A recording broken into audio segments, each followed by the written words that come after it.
नमस्कार दोस्तों, कैसे हैं आप सब। आज फिर आप लोगों के सामने मैं हाजिर हूँ हिंदी व्याकरण की महत्वपूर्ण प्रश्नोत्तरी को लेके। ठीक है, तो चलिए स्टार्ट करते हैं। हमारा पहला क्वेश्चन है, जो कानून के विरुद्ध हो उपयुक्त शब्द का चयन करें। ठीक है, उसे क्या कहते हैं बताइए। निरुद्ध कहते हैं कि अवैध कहते हैं कि संवैधानिक कहते हैं कि वैधानिक कहते हैं। बताइए इसका जवाब क्या हो जाएगा। इसका जवाब क्या हो जाएगा, बी ऑप्शन। देखिए बी ऑप्शन सही हो जाएगा, यानी अवैध हो जाएगा। अवैध यानी या जो कानून या नियम के अनुकूल ना हो उसे अवैध कहते हैं। निरुद्ध किसे कहते हैं, निरुद्ध के लिए भी तो कुछ होगा। निरुद्ध का अर्थ है रुका हुआ या गिरफ्तार होता है। ठीक है, संवैधानिक जो है संविधान सम्मत होता है। ठीक है, और जो संवैधानिक होता है, ध्यान दीजिएगा, जो संवैधानिक होता है वो संविधान सम्मत होता है, और जो वैधानिक या कानून के अनुसार होता है, जो कानून के अनुसार होता है उसे वैधानिक कहते हैं। ठीक है, तो इस तरीके से क्या कहते हैं, निरुद्ध का मतलब आपने जाना ही है। ठीक है, यानी रुका हुआ या गिरफ्तार हुआ। ठीक है, इसे निरुद्ध कर दिया जाता है। ठीक है, 24 घंटे के बाद में कोर्ट के सामने प्रस्तुत किया जाता है। ठीक है, तो इस तरीके से तो क्या कहते हैं, मूल अधिकार का भी एक पार्ट बन जाता है। ठीक है, बताइए कि किस अनुच्छेद में क्या कहते हैं इसकी बात की गई है, डिटेंशन की बात की गई है, बताइएगा आप लोग। ठीक है, तो बी ऑप्शन सही हो जाएगा। हमारा अगला क्वेश्चन है, ध्यान दीजिएगा, जिसकी ध्वनि केवल मुख से निकलती है। जिसकी ध्वनि केवल मुख से निकलती है वह है क्या है, वृत्ताकार स्वर, निरनुनासिक स्वर, समृद्ध स्वर, अनुनासिक स्वर। तो बताइए, बताइए क्या हो जाएगा, क्या हो जाएगा। कह रहा है केवल मुख से निकलता, मुख से। ठीक है, ना नाक से ना कहीं और से, खाली मुख से निकलता है। तो उसके उसे क्या कहते हैं, निरनुनासिक स्वर कहते हैं। क्या कहते हैं, निरनुनासिक स्वर कहते हैं। डी ऑप्शन सही हो जाएगा। इसकी व्याख्या देख लेते हैं। सॉरी, ये बी ऑप्शन निरनुनासिक स्वर हो जाएगा। ठीक है, क्या हो जाएगा, बी ऑप्शन निरनुनासिक स्वर हो जाएगा। जिन स्वरों के उच्चारण में हवा केवल मुख से बाहर निकलती है उन्हें निरनुनासिक या मौखिक स्वर कहते हैं। ठीक है, तो बताइए अनुनासिक स्वर किसे कहते हैं, ये भी तो है। अनुनासिक स्वर किसे कहते हैं, अनुनासिक स्वरों के उच्चारण में हवा मुख के साथ साथ नाक से भी निकलता है। अनुनासिक में, ठीक है, मुख, ध्यान दीजिएगा, मुख, ठीक है, प्लस नाक, इन दोनों का इस्तेमाल होता है हवा का। और यहाँ पे केवल क्या होता है, केवल केवल मुख से, ध्यान दीजिएगा। ठीक है, अगला क्वेश्चन है, हम देखते हैं। ठीक है, मज़ा आने वाला है, ध्यान दीजिए। ठीक है, अच्छे अच्छे क्वेश्चन कलेक्शन है। ठीक है, आप लोगों को अच्छा लगेगा और ऐसे हल करते जाइएगा। ठीक है, किसी भी एग्जाम में अगर आप बैठेंगे तो आप वहाँ पे यहाँ से बहुत सारे ऐसे प्रश्न को डायरेक्ट इनडायरेक्ट देखेंगे। ठीक है, देखिए अभ्यागत शब्द, देखिए ध्यान से, अभ्यागत शब्द में उपसर्ग क्या है। ठीक है, बताइए। जिस तरीके से अभ्यास लिखा हो, अभ्यागत लिखा हो, ठीक है, तो ध्यान दीजिएगा, अभ्यास जिससे लिखा है, अभ्यास। ठीक है, तो यहाँ पे जब इस तरीके से लिखा हो तो अभ्यागत शब्द जैसे होता है अन्य, ठीक है, इसी तरीके से अभ्यास में तो यहाँ पे अभी, क्या अभी, अभी जो शब्द होता है, अभी, अभी जो है, अभी प्लस आगत, कैसे बनेगा, अभी जैसे मान लीजिए अभ्यागत में अभी प्लस आगत ऐसे बनेगा, और अभ्यास में अभी प्लस, ठीक है, यास, इस तरीके से बन जाएगा। तो यहाँ पे अभी हो जाएगा, क्या हो जाएगा, अभी हो जाएगा। ठीक है, यानी अभी उपसर्ग और आगत मूल शब्द है। ठीक है, यहाँ पे क्या कहते हैं, अगर अभ्यागत में संधि देख लिया जाए तो क्या है, यड़ संधि है। क्या है, यड़ संधि है, यड़ संधि है। ठीक है, यड़ संधि है, ई प्लस आ, ई प्लस आ, यड़ संधि। ठीक है, हम आगे बढ़ जाते हैं। हमारा अगला क्वेश्चन है, ध्यान से देखिएगा आप लोग। देखिए, निम्नलिखित से भाववाचक संज्ञाएं कौन सी हैं, भाववाचक संज्ञाएं का पूछ रहा है, भाववाचक संज्ञाएं कौन सी है। देखिए ध्यान से, ठीक है, बताइए। सेना कुंज परिवार बिल्कुल नहीं है, लड़का मित्र पंडित ये भी नहीं है, हिमालय होली नर्मदा ये भी नहीं है। तो कौन सा है, यौन, लोभ और मोह। ठीक है, भाववाचक संज्ञाएं हैं। ठीक है, यौन, लोभ और मोह किसी भाव गुण या अवस्था का बोध कराती हैं, इसलिए भाववाचक संज्ञाएं हैं। ठीक है, अब देखिए सेना कुंज, जैसे सेना है समूहवाचक है, जैसे लड़का है, देखिए सेना ये समूहवाचक है, लड़का जैसे लड़का क्या है, देखिए जातिवाचक है, जातिवाचक है। ठीक है, हिमालय क्या है, हिमालय व्यक्तिवाचक है। ठीक है, किस तरीके से यौन लोभ और मोह भाववाचक संज्ञाएं हैं। ठीक है, हम आगे बढ़ जाते हैं। हमारा अगला क्वेश्चन है आप भला तो जग भला। ठीक है, ध्यान दीजिएगा, आप भला तो जग भला। ठीक है, आप भला, एक मिनट, आप भला तो जग भला, इस वाक्यांश में रेखांकित शब्द कौन सा सर्वनाम है। ठीक है, बताइए कौन सा सर्वनाम। इस तरीके से भी एक रिदमिक कीवर्ड दे देता है, जिससे क्या कहते हैं, कई बार कन्फ्यूजन हो जाता है कि क्या हो सकता है। बताइए, निश्चयवाचक, निजवाचक, पुरुषवाचक या निश्चयवाचक। अगर अर्थ पे जाओगे, आप भला तो जग भला, यानी खुद का भला तो जग का भला, आप भला जग भला, तो इस तरीके से क्या हो जाएगा, निजवाचक, निजवाचक जो हो जाएगा, निजवाचक हो जाएगा। इस वाक्य में आप शब्द का प्रयोग स्वयं या अपने निज के लिए हुआ है, इसलिए निजीवाचक सर्वनाम हो जाएगा। हम आगे बढ़ जाते हैं। हमारा अगला क्वेश्चन है, देखिए ध्यान से। विद्वान व्यक्ति पूज्य होते हैं, कोई दिक्कत नहीं, विद्वान व्यक्ति पूज्य होते हैं। ठीक है, प्रयुक्त विशेषण क्या है, देखिए विशेषण पूछा है। अब देखिए, अगर विद्वान व्यक्ति पूज्य होते हैं तो विद्वान व्यक्ति पूज्य क्यों होते हैं, उनकी कुछ न कुछ खासियत होती होगी। तो खासियत में सार्वनामिक विशेषण नहीं होगा, संख्यावाचक विशेषण नहीं होगा, परिमाणवाचक नहीं होगा, तो गुणवाचक है।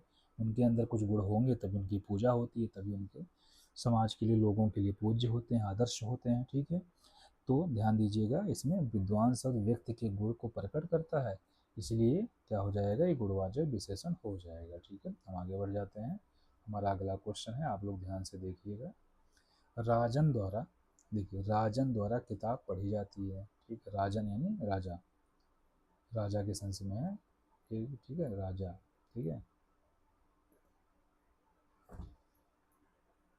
राजा के द्वारा किताब पढ़ी जाती है। ठीक है,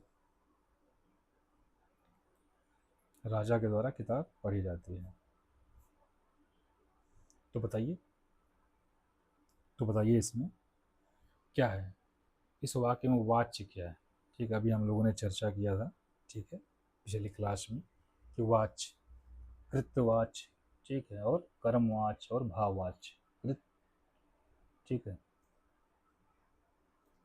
कृत्यवाच्य, भाववाच्य और कर्मवाच्य, तीन तरीके से वाच्य होते हैं, तीन तरीके से, तीन प्रकार से होते हैं वाच्य। अब इसमें राजन द्वारा किताब पढ़ी जाती है, तो इसमें क्या है, द्वारा, जहाँ पे द्वारा शब्द लग जाए इसका मतलब कर्म हो जाएगा, तो सी ऑप्शन सही हो जाएगा, सी ऑप्शन सही हो जाएगा।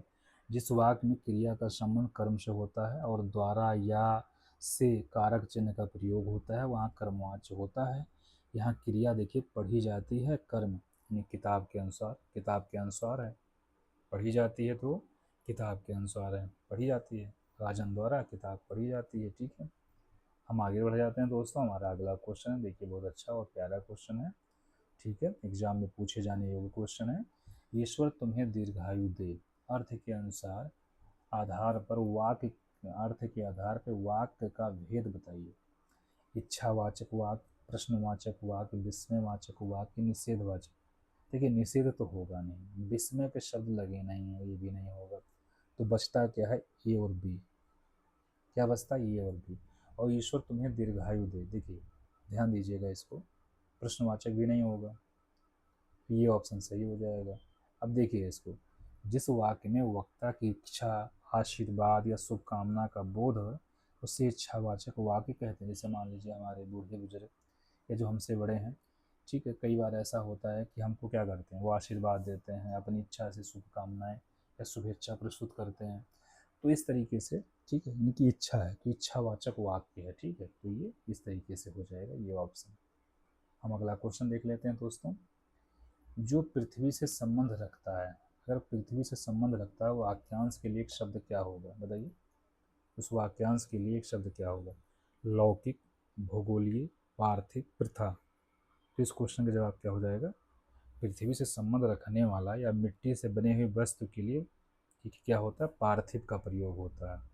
ठीक है, पार्थिव का प्रयोग, और जो है लौकिक का मतलब होता है लोक से संबंधित, और भूगोलीय, भूगोलीय भूगोल से संबंधित, तो इस तरीके से सी ऑप्शन सही हो जाएगा। ठीक है, हम आगे बढ़ जाते हैं दोस्तों। हमारा अगला क्वेश्चन है, देखिए ध्यान से, देखिए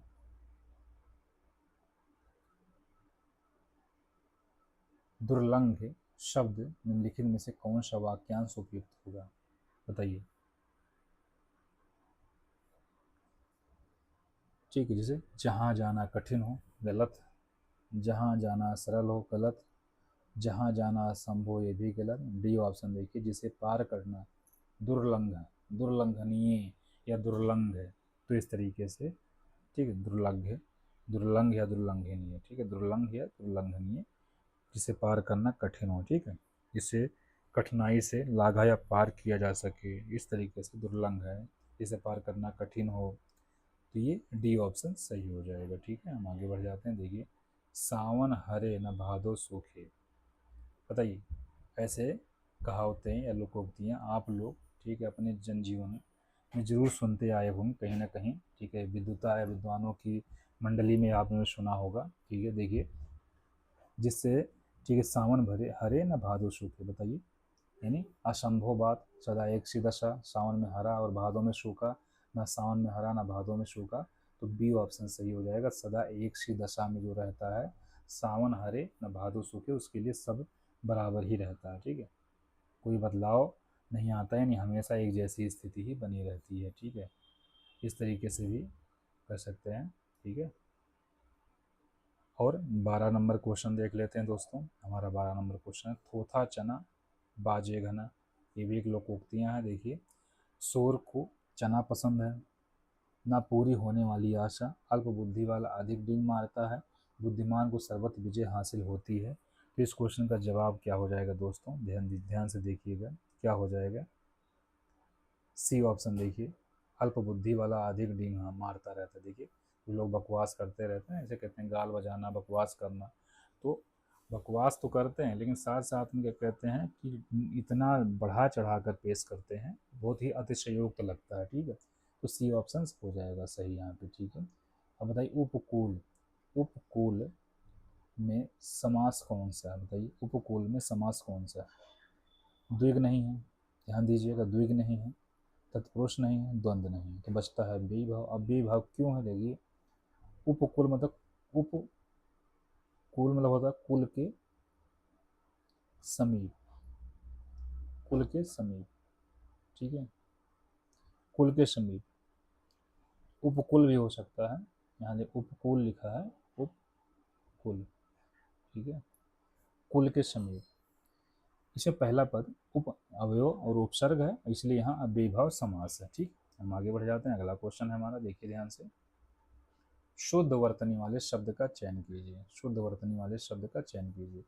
प्रागैतिहासिक, प्रागैतिहासिक, प्रागैतिहासिक, प्रागैतिहासिक, बताइए, तो ये ऑप्शन सही हो जाएगा। बताइए, प्रागैतिहासिक किसे कहते हैं, प्राग, प्रागैतिहासिक किसे कहते हैं, बताइए।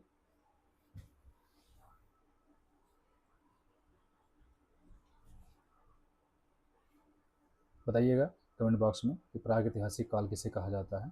ठीक है, प्रागैतिहासिक सही है, प्रागैतिहासिक सही है। ठीक, यानी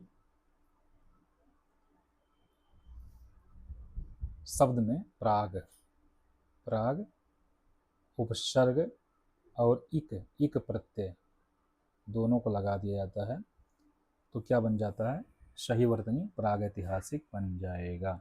ठीक है, अगला क्वेश्चन है हमारा, देखिए, आवर्तक का विपरीत, आवर्तक का विपरीत, विपरीतार्थक शब्द क्या होगा, यानी विपरीत शब्द क्या होगा, बताइए। आवर्तक का विवर्तक होगा कि अनावर्तक होगा कि आवृत्त होगा कि प्रवर्तक होगा, तो बी ऑप्शन देखिए, अनावर्तक होगा। क्या होगा, अनावर्तक होगा, आवर्तक का अनावर्तक होगा, है ना। ठीक है, आवृत्त का अनावृत होगा। ठीक है, आगे बढ़ जाते हैं। अगला क्वेश्चन है, देखिए ध्यान से, साहित्य अकादमी द्वारा, ठीक है, ये उस समय का रहा होगा क्वेश्चन, इसको काट दीजिए। ठीक है, वैसे नासिरा शर्मा को किस उपन्यास के लिए क्या दिया गया था, साहित्य अकादमी द्वारा क्या दिया गया, पुरस्कार दिया गया था, ये क्वेश्चन काट दीजिएगा। ठीक है, और आगे बढ़ जाते हैं। अगला क्वेश्चन है, देखिए, हिंदी का प्रथम समाचार पत्र, हाँ ये क्वेश्चन अच्छा है, 1826 में, कई बार ऐसा डेट भी दे दिया, कहाँ से प्रकाशित हुआ था, देखिए कहाँ से हुआ था, तो मुंबई, मद्रास, दिल्ली, कोलकाता, इतना तो पता है कि कोलकाता से हुआ था। लेकिन ये भी क्वेश्चन पूछा हुआ है कि जो प्रथम समाचार पत्र था वो क्या था? उद्दन मार्तंड, उदंत मार्तंड किसके द्वारा किया गया था? पंडित जुगल किशोर शुक्ला के द्वारा, ठीक है, इसका प्रकाशन किया गया था। जुगल किशोर शुक्ला, जुगल किशोर, ठीक है। तो डी ऑप्शन सही हो जाएगा। हम आगे बढ़ जाते हैं दोस्तों। हमारा अगला क्वेश्चन है, ठेठ हिंदी का ठाठ, ठेठ हिंदी का ठाठ किसकी रचना है? बड़ा अच्छा, ठीक है, कृति है, बताइए किसकी है? किशोरी दास वाजपेयी की नहीं है, चंद्रधर शर्मा गुलेरी की इनकी भी नहीं है, ज्योतिरेश्वर ठाकुर की इनकी भी नहीं है, तो अयोध्या सिंह उपाध्याय हरिओद की है, ठीक है।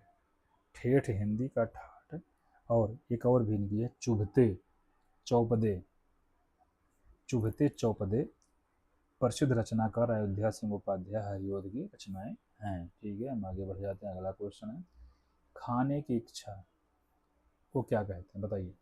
विभित्सा नहीं होगा, भुभुक्षा, खाने की इच्छा, भुभुक्षा नहीं होगा, विभिक्षा नहीं होगा, तो क्या? सी ऑप्शन सही हो जाएगा। कुछ खाने की अगर तीव्र इच्छा हो रही है तो उसे क्या कहते हैं? भुभुक्षा कहते हैं। और जो भूखा व्यक्त होता है वो कहते हैं बुभुक्षित है। क्या है? बुभुक्षित, बुभुक्षित व्यक्ति ही जो क्या करेगा? बुभुक्षा से त्रस्त है, निग्रस्त है, तो ठीक है, खाना खा के भूख शांत हो जाएगी, ठीक।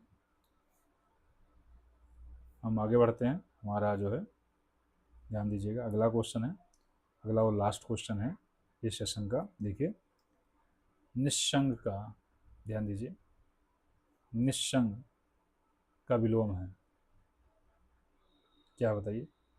निस्संग का विलोम क्या है? विरक्त, संसक्त, उदासीन, निरपेक्ष। तो बी ऑप्शन सही हो जाएगा दोस्तों, संसक्त हो जाएगा। निस्संग का अर्थ हो जिसका कोई संग या लगाव ना होता हो, इसका विपरीत शब्द क्या हो जाएगा? संसक्त, संसक्त, संसक्त मतलब, बताइए, संसक्त मतलब क्या होता है? लगा हुआ या जुड़ा हुआ, जुड़ाव, जुड़ाव, जुड़ाव के सेंस में है, ठीक है। तो इस तरीके से दोस्तों हम लोगों ने 20 क्वेश्चन कंप्लीट किया। इस क्वेश्चन को देखने के साथ साथ में हम लोगों ने कुछ विकल्प के माध्यम से